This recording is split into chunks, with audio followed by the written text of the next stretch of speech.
So here I'm creating AMP profile. First step is just to sign in with your Amazon account, because AMP is Amazon app. And then here, I just want to create my username, cannot be edited.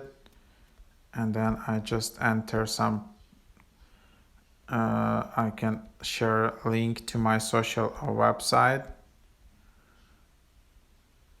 Something around this. And then I can also upload profile picture. Select your interests.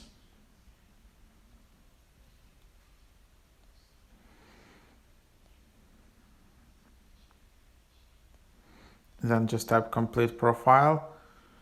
You can allow disable notifications, but that's basically the idea.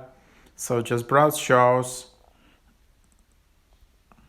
and then you can see all these creators just basically doing their live radio shows.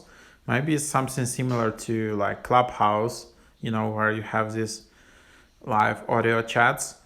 But here you can just create your own title, you can create your own show.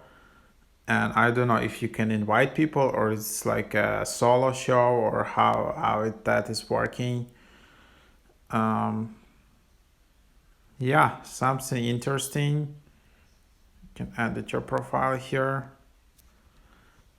So that's basically that. If I tap here, I can see that the show is coming out soon. But yeah, that's about it. Hope it is helpful.